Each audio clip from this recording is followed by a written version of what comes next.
এই যে নামিয়ে নেওয়া হচ্ছে, পুরো ভর্তি হয়েছে তো, একটু সাবধানেই নামাও। পুরো ম্যাশ করা হয়ে গেছে, এরকমভাবে সুন্দর ম্যাশ হয়ে গেছে।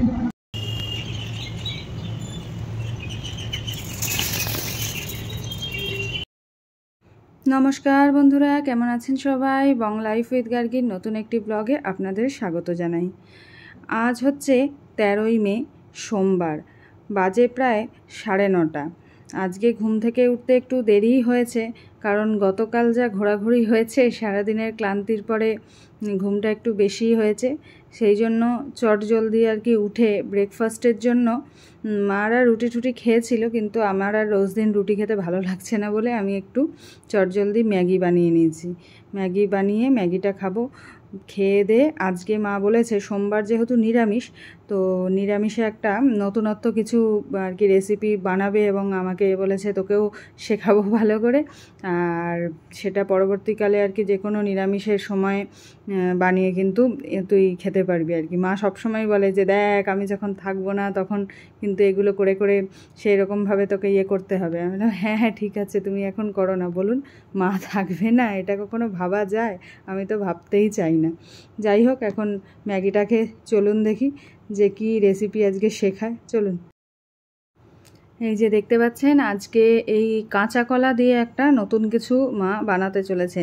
প্রথমে যেটা দেখলাম, মা এটাকে আর কি সেদ্ধ করেছে আর কি 10 মিনিট মতো, একটুখানি ওই নুন হলুদ দিয়ে সেদ্ধ করে নিয়েছে কাঁচা কলাটাকে। সেদ্ধ করে এই যে এবার ঠান্ডা হতে দিয়েছে। এরপর ওই কাঁচকলা মানে ঠান্ডা হয়ে গেলে তখন ওটাকে ভালো করে একটু খোসাগুলোকে ছাড়িয়ে নিতে হচ্ছে আর কি। মা বলছিলেন যে এই খোসাগুলো দিয়েও একটা খুব সুন্দর রেসিপি হয়, সেটা পরে শেয়ার করবে। যাই হোক, ছাড়িয়ে নেওয়া হোক। এরপর দেখছেন যে ওই খোসাগুলোকে ছাড়ানো হয়ে গেছে ভালো করে।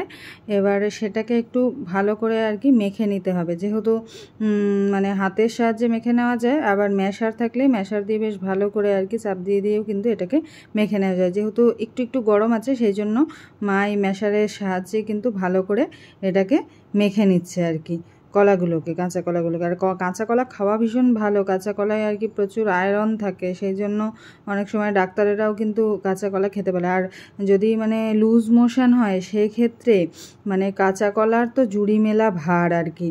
যে কাঁচা কলা আমার ছোটোবেলায় যখনই এই ধরনের সমস্যা হতো আমিও খেতাম। পুরো ম্যাশ করা হয়ে গেছে, এরকমভাবে সুন্দর ম্যাশ হয়ে গেছে।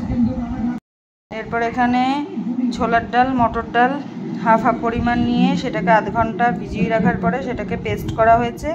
তার সাথে মেশানো হয়েছে নুন, হলুদ, মিষ্টি আর ধনে গুঁড়ো, জিরে গুঁড়ো, আদা, কাঁচা লঙ্কা।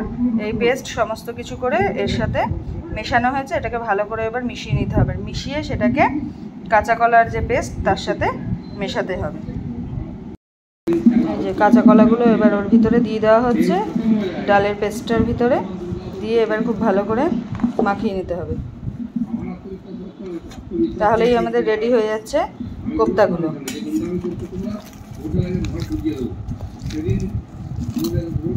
ভালো করে হাতের মাধ্যমে যত ভালো করে মাখা যায় সেরকম কিন্তু মাখা যাবে না স্পুন বা অন্য কিছুতে, তাই ভালো করে আপনারা হাতের সাহায্যেই মাখবেন।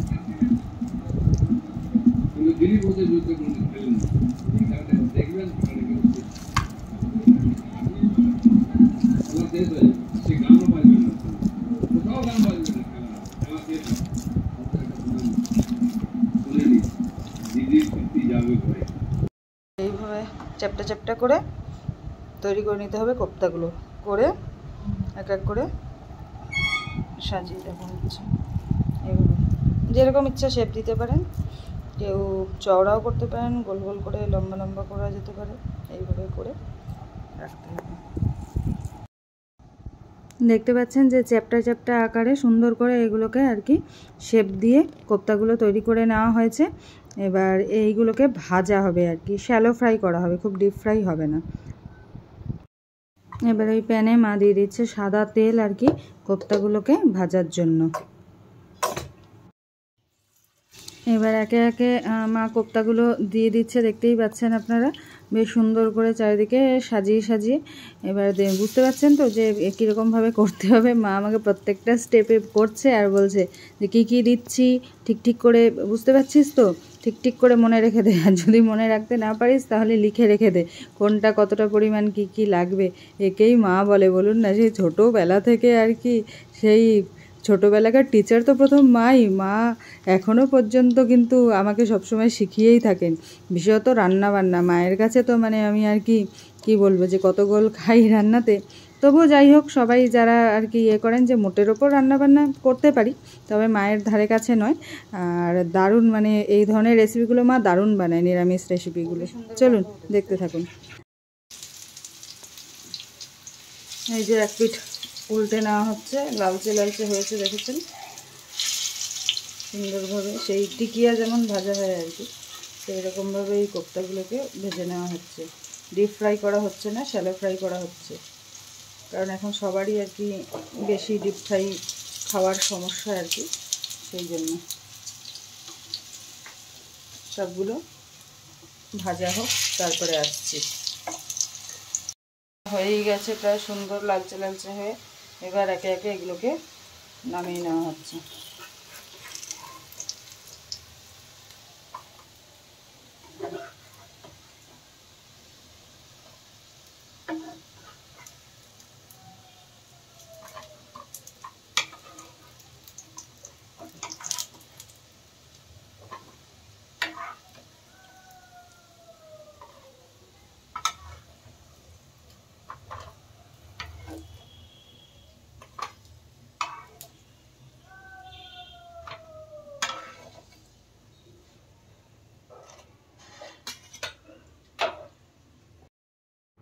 এরপরে কোপ্তাগুলো ভাজা হয়ে গেছে। এরপরে ওই যে তেলটা কিছুটা বেঁচেছিল সেটা আর কি কড়াইতে দিয়ে দেওয়া হলো। আর মনে হয় আরও কিছুটা তেল লাগবে আর কি, সেই জন্য আরও কিছুটা তেল আর কি মা অ্যাড করে দিচ্ছেন ওর সাথে, দিয়ে আর কি এরপরে গ্রেভিটা হবে, দেখতে থাকুন।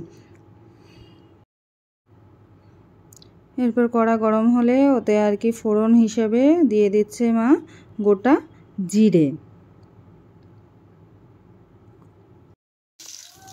এরপরে মা অ্যাড করে দিচ্ছে ওর সাথে সেদ্ধ করে জল ঝরিয়ে রাখা আলুগুলোকে পিস পিস করে কেটে নিয়েছে, সেগুলো অ্যাড করে দেওয়া হচ্ছে। এবার কাঁচা আলুও দেওয়া যেতে পারে, সুগারের জন্য আলুগুলো সেদ্ধ করে জল ঝরিয়ে নেওয়া হয়েছে আমাদের। এরপর এতে আর কি লবণ অ্যাড করা হচ্ছে। মশলা দেওয়া হলো, এর মধ্যে আছে আদা, লঙ্কা, জিরে, ধনে, নুন, হলুদ সমস্ত, তাই তো সব একসাথে করা। মশলাটা দিয়ে দেওয়া হলো। এবার ভালো করে একটু কষিয়ে নিতে হবে। দিলাম গরম জল দিয়ে দেওয়া হচ্ছে। মশলাটা কষে গেছে, গরম জল দিলে আর কি স্বাদটা ভালো হয়। এবার একটুখানি ঝোল ফুটে উঠলে কোপ্তাগুলো দিয়ে দেওয়া হবে।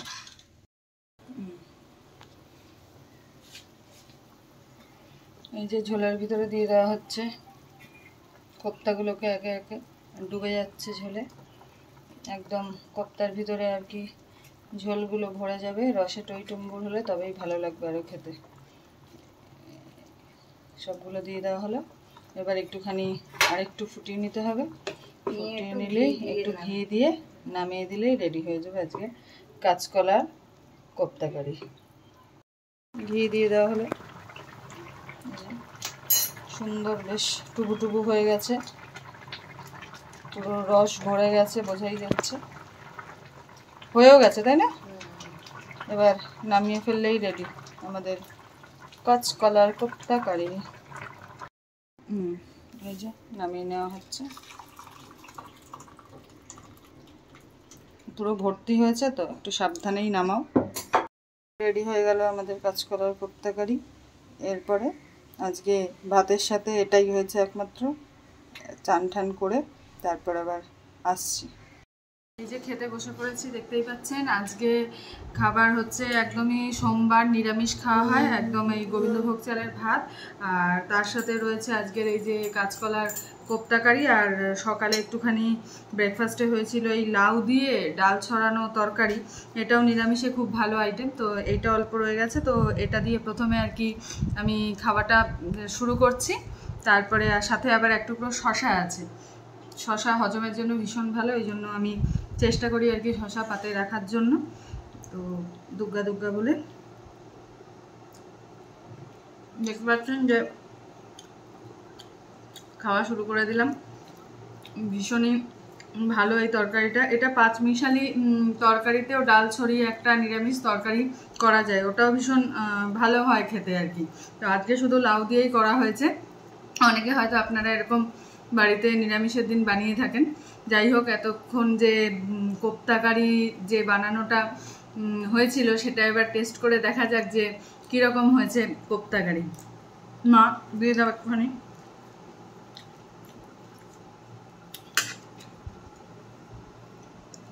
দাও,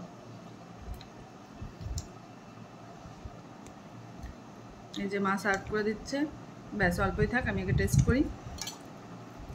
কোপ্তাটা কিন্তু ভীষণই নরম হয়েছে, এই যে দেখতে পাচ্ছেন সুন্দরভাবে ভেঙে গেল। তো এবার খেয়ে দেখি আর কি টেস্ট কেমন হয়েছে। খুব সুন্দর, আর ঘিয়ের গন্ধটা ইনট্যাক্ট আছে বলে আরও ভালো লাগছে খেতে। আর নুন ঝাল যতটা হওয়ার একদম ঠিকঠাক হয়েছে, যেহেতু ভাতের সাথে খাবার সেহেতু খুব বেশি মিষ্টি দেওয়া হয়নি। এটা যদি রাত্রিবেলা রুটির সাথে অনেক সময় খাওয়া হয় বা পরোটার সাথে, তখন সেখানে কিছুটা আরেকটু সামান্য মিষ্টি অ্যাড হলেও ভালো লাগবে খেতে। তবে ভাতের সাথে এই কোপ্তাকারিটা এরকমই একদম বেস্ট। তাহলে খাওয়া দাওয়া করে নিই, খাওয়া দাওয়া করে আবার পরে আসছি, সঙ্গে থাকুন। দুপুরে খাওয়া দাওয়ার পরে একটু রেস্ট নিয়ে তারপরে আর কি বিকেলবেলা একটু বেরিয়ে পড়েছি আর কি। সংসার মানে জানেনই তো যে বিভিন্ন ধরনের মুদিখানা সবজিপাতি সব কিছু আনতে হয়, তো মুদিখানারই কিছু জিনিসপত্র গ্রসারি তাই আনতে যাচ্ছি। আমাদের এই সামনে রিলায়েন্স স্টোর আছে, সেখানে চলুন সেখানে গিয়ে তারপর আবার আসছি। দেখতে পাচ্ছেন যে পৌঁছে গেছি, প্রায় সন্ধে হয়ে এসেছে। যে কর্তাগিন্নি দুজনে মিলেই এসেছি আর কি, ওকে ছাড়া তো আসতে পারি না, বাইকে করে আসতে হয়। চলুন ভিতরে যাওয়া যাক। যা সমস্ত মালপত্র নেওয়ার আর কি সমস্ত কিছু নিয়ে ফেলাই হয়েছে। যে কর্তামশাই বিলিং কাউন্টারে বিলিং করাচ্ছে, এরপর আস্তে আস্তে বেরিয়ে পড়ব। চলুন হয়ে গেছে, এবার আস্তে আস্তে বাড়ির দিকের পথ ধরি। তাহলে আজকের ব্লগটা এখান পর্যন্তই শেষ করি।